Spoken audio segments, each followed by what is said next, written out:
Stainless steel-bodied cars. Is it clever marketing or genius engineering? The Cybertruck wasn't the first, and neither was the DMC DeLorean. Not many people know this, but Ford tried it too. GM, Maserati, and Porsche also tried it in their own ways. But there's a reason why most car makers today steer far, far away from stainless steel. Today we'll look at why stainless steel cars are impractical, why it's a repair and insurance nightmare, and why Elon Musk was wrong. And hang tight to the end to see how the Cybertruck will be a danger on American roads.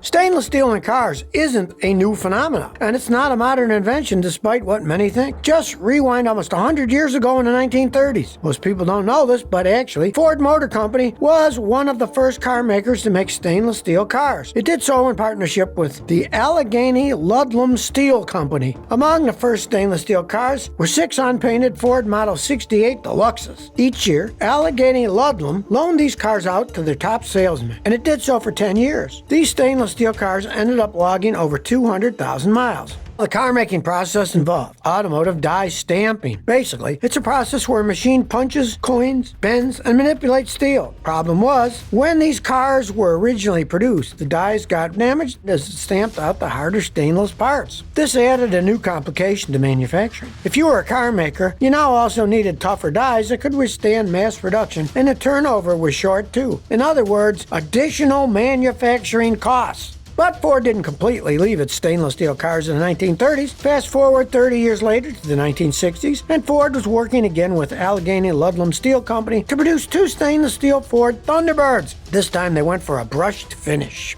Throughout the 1950s to the 1970s, other companies like GM and Maserati also tried their hand at incorporating stainless steel in their vehicles. Their creations weren't about entire stainless steel cars, but they focused more on individual stainless steel car parts. I'm talking about things like roofs, hubcaps, windscreen pillars, and so forth. For example, the 1957 to 58 Cadillac Eldorado Brougham had a stainless steel roof. So did the Maserati Boris that were made from 1971 to 1978. Then came 1981 and outzoomed the DMC DeLorean. Thanks in part to Marty McFly, the stainless steel car became an iconic cultural phenomenon, and it remains so even down to this day. From the very beginning, the DeLorean was conceived as a stainless steel panel dual wing door design. I'm talking 304 grade stainless steel, which, funny enough, is the exact same kind of stainless steel you have in your kitchen appliances. The DeLorean's front and rear fenders, gull wing doors, hood, and roof T-panels were all made out of stainless steel. The stainless steel doors and body panels were bolted into place. But here's an interesting thing. Stainless steel is notorious for its extra weight, but the DeLorean weighed in at around 2,800 pounds. Reason is, the DeLorean wasn't actually 100% stainless steel. For the DMC DeLorean, the die issue that had plagued car makers of the past was no longer an issue. That's because the DeLorean's body was brushed stainless steel. But while that one issue was solved, others arose. Namely, the DeLorean gained itself a reputation for not delivering the power and performance that consumer expected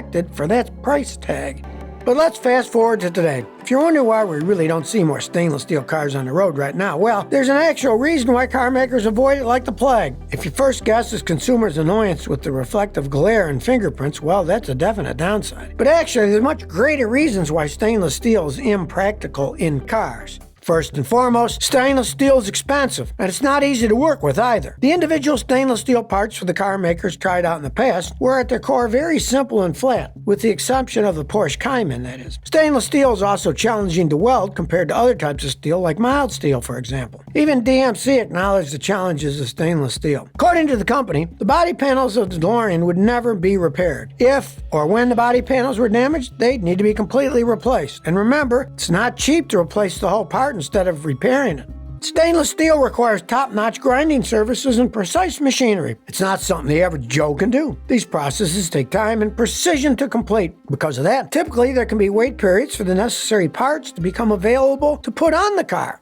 Now, it's true that stainless steel resists corrosion. That's one benefit of stainless steel. But there are other approaches to resisting corrosion in a vehicle. Take galvanization or high-quality primers and paint, for example. Not only can methods like this prevent rust, but they're also more affordable, too. Here's the other thing. While it's true that you want your car to stay in good shape while you own it, no one expects their car to last forever. There's no need.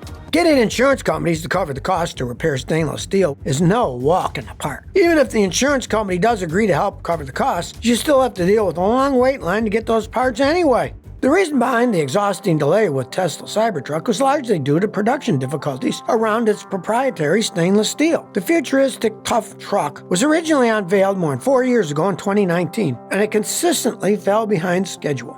Not many people know this, but the Tesla Cybertruck is made from a stainless steel alloy that was developed by SpaceX. It's called ultra-hard 30X cold-rolled stainless steel. To develop the Cybertruck's custom exterior, Tesla partnered with Apram, a steelmaker in Luxembourg. The Cybertruck's panels are absurdly thick, 3 millimeters to be exact, and they're unusually stiff. If you're wondering why Tesla made the Cybertruck with stainless steel, well, it's not just for sci-fi aesthetics. The short answer is that Elon Musk wanted to make it bulletproof and nearly impenetrable. In his own words, if you have an argument with another car, you will win. But there have been trade-offs to using stainless steel. Stainless steel isn't cheap. It's also less malleable and heavier in weight compared to other more traditional materials. According to reports, the Cybertruck stainless steel is made in coils. Pretty much, think of giant rolls of toilet paper, except instead of toilet paper, it's super stiff metal. Because of this, the metal tends to curve and attempts to return to its previous coil shape even after it's been flattened. That's called metal memory.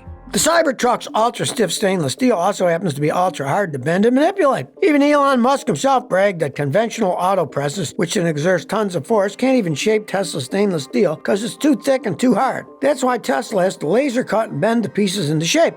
Plus, Elon Musk himself noted another problem with the Cybertruck stainless steel. That was evident in a leaked email. Apparently, because the Cybertruck is made in bright metal with mostly straight edges, any dimensional variation shows up like a sore thumb. There's also the problem of panel gaps. The stainless steel body makes it difficult for Tesla to align its panels. Funny enough, Tesla cars are already notorious for lack of build quality. I'm talking about panel gaps and alignment issues, which to this day Tesla hasn't resolved. So, it's ironic that Tesla wanted to make its own job even harder by using a metal that's inherently challenging to work with.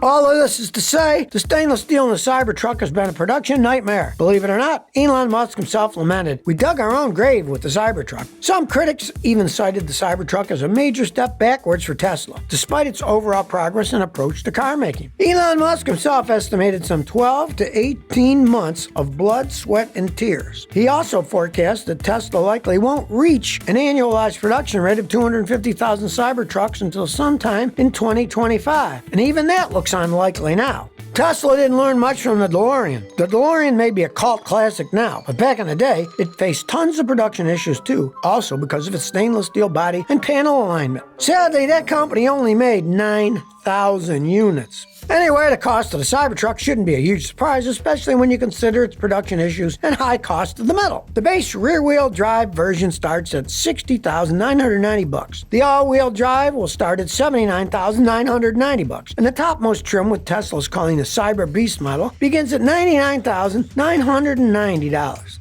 Don't get me wrong, the Cybertruck stainless steel is supposedly resistant to all types of nicks, scratches, and damages. But aside from production issues, later after consumers buy a Cybertruck, they'll face other issues, namely, if and when the Cybertruck does get dented or any of its panels break, then repairing it will be yet another new nightmare. But there's a third nightmare which hasn't crossed many people's minds. But I bet you the first time we'll hear of a Cybertruck collision or car crash, it will become a public concern. Cybertruck being bulletproof and all that may provide ease of mind to the driver and passengers. After all, Musk himself said that the apocalypse can happen at any moment. And if so, the Cybertruck will provide the best in apocalyptic technology. And that may be all true, but until then, we have the real world to contend with. And when it comes to real world safety of the Cybertruck on the road, the reality is a much different story.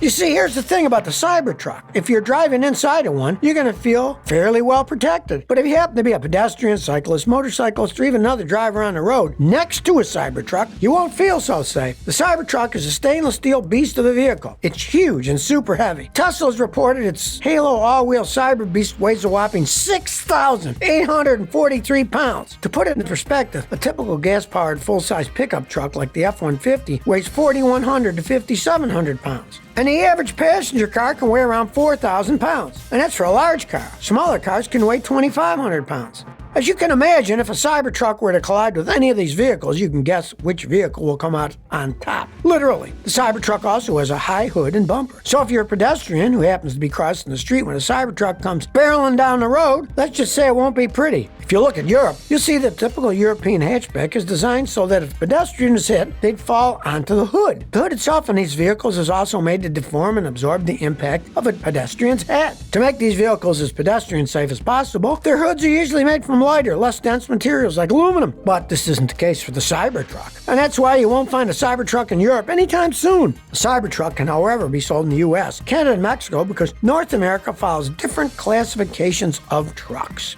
Now, I'm not saying that Tesla doesn't care about pedestrian safety. After all, Tesla designed its Model 3 with the safety detection system, and it designed a hood that actually lifts to reduce any impact force in the event of a frontal collision with a pedestrian.